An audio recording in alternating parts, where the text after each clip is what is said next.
ప్రభునందు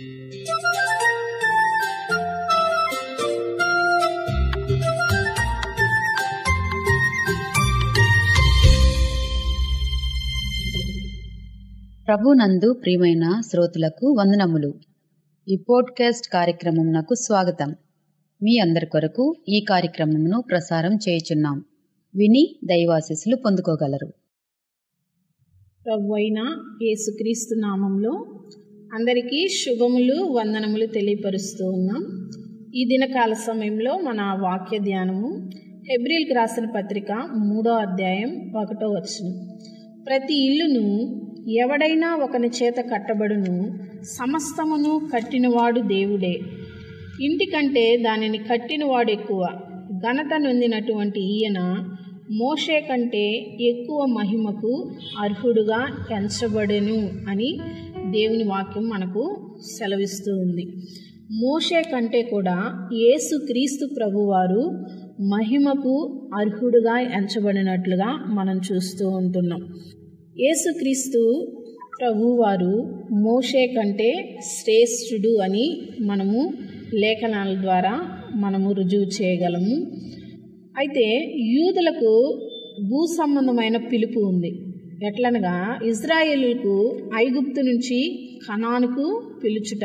ఈ పిలుపులో మోషేలో ఇజ్రాయేలు పాలువారగినట్లుగా మనం చూస్తూ ఉంటున్నాం. కొరింథీయులకు రాసిన మొదటి పత్రిక 10వ అధ్యాయం 1 నుంచి 6 వచనాల్లో మనం చూడగలిగినట్లయితే ఇజ్రాయేలు ప్రజలు దేవుని పిలుపులో నిలవబడలేదు అని దేవుని వాక్యం మనకు సెలవిస్తూ ఉంది. రెండవదిగా మనం చూస్తే క్రైస్తవులకు పరసంబంధమైన పిలుపు అనేది ఉంది. ఎట్లనగా క్రీస్తులో పాలువారు అగునట్లుగా మనం చూస్తూ ఉంటున్నాం. కొరింథీయులకు రాసిన మొదటి పత్రిక 12వ అధ్యాయం 12వ వచనం నుంచి 27వ వచనం వరకు మనం చూడగలిగినట్లయితే యూదులు లాగా మనము క్రీస్తులో నిలవలేకపోతే నశిస్తాము అని దేవుని వాక్యము సెలవిస్తూ ఉంటుంది. ఈ భూ సంబంధమైన పిలుపు మోషేలో ఇజ్రాయేలు పాలువారగినట్లుగా మనం చూస్తూ ఉన్నాం. అయితే పరసంబంధమైన పిలుపులో సంఘము క్రీస్తులో పాలువారైనట్లుగా మనం చూస్తూ ఉంటున్నాం. హెబ్రీయులకు రాసిన పత్రిక 3వ అధ్యాయం 1వ వచనంలో మనం చూడగలిగినట్లయితే యూదులకు ఒప్పుదల మొదటిగా అదేమిటంటే మేము మోషేను వెంబడిస్తాము అని వారు చెప్పినట్లుగా మనం చూస్తూ ఉన్నాం. కానీ యూదులైతే మోషేను వెంబడించల. అయితే క్రైస్తవులకు కూడా ఒక ఒప్పుదల ఉంది. అదేమిటంటే యేసుక్రీస్తు ప్రభువును మేము వెంబడిస్తాము అని చెప్పారు. కానీ యూదులలాగా ఒప్పుదలలో నిలవలేక నశించినట్లుగా మనం చూస్తూ ఉంటున్నాం. హెబ్రీయులకు రాసిన పత్రిక 3వ అధ్యాయం 2వ వచనం ప్రకారము దేవుని ఇల్లంతటిలో మోషే నమ్మకముగా ఉన్నట్టు యేసుక్రీస్తు ప్రభు కూడా తన్ను నియమించిన వానికి నమ్మకముగా ఉన్నట్లుగా మనం చూస్తూ ఉంటున్నాం. ఇజ్రాయేల్ జాతి ఇంటిలో మోషే నమ్మకమైన వ్యక్తిగా మనకు కనబడుతూ ఉంటున్నాడు. సంఖ్యాకాండము 12వ అధ్యాయం 7-8 వచనాల్లో మనం చూడగలిగినట్లయితే నమ్మకముగా ఉన్న మోషే మీద కూడా మిరియాము, అహరోనులు మోషే మీద తిరుగుబాటు చేసినట్లుగా మనం చూస్తూ ఉంటున్నాం. అదేవిధంగా సంఖ్యాకాండము 16వ అధ్యాయం 1 నుంచి 14 వచనాల్లో మనం చూడగలిగినట్లయితే కోరకు, దాతాను, అభిరాములు కూడా మోషే మీద తిరుగుబాటు చేసినట్లుగా మనం చూస్తూ ఉన్నాం. నిర్గమకాండం 17వ అధ్యాయం 4వ వచనం ప్రకారము ఇజ్రాయిలీలు మోషేను రాళ్లతో కొట్టినట్లుగా మనం చూస్తూ ఉన్నాం. అయినను మోషే ఇజ్రాయేలు జాతి అనే ఇంటిలో పాలువాడు మాత్రమే. అయితే మనం రెండవ ఇల్లు మనం చూడగలిగినట్లయితే సంఘానికి ప్రభు నమ్మకంగా ఉన్నాడు.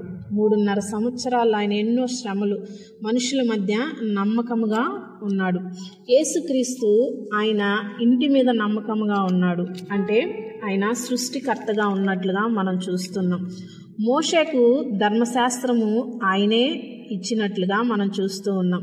ఆ ధర్మశాస్త్రానికి మోషే పరిచారకుడుగా ఉన్నట్లుగా మనం చూస్తూ ఉంటున్నాం.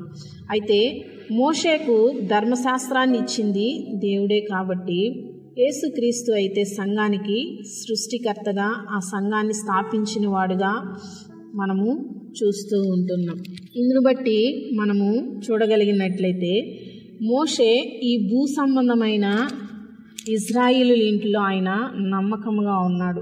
ప్రభు అయిన యేసుక్రీస్తు వారైతే ఆయన పరసంబంధమైన ఆ ఇంటిలో ఆయన నమ్మకముగా ఉన్నట్లుగా మనం చూస్తూ ఉంటున్నాం. ఇందును బట్టి మనము చెప్పగలిగింది ఏంటంటే యేసుక్రీస్తు ప్రభువారు మోషే కంటే శ్రేష్ఠుడు.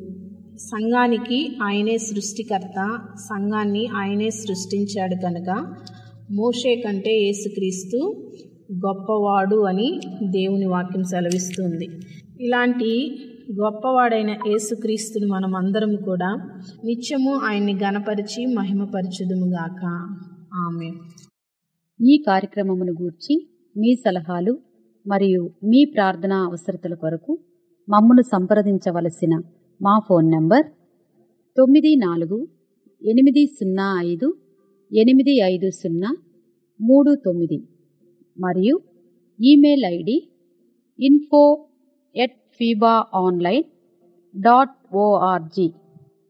మా ఫోన్ నంబర్ మరొకసారి 9480585039.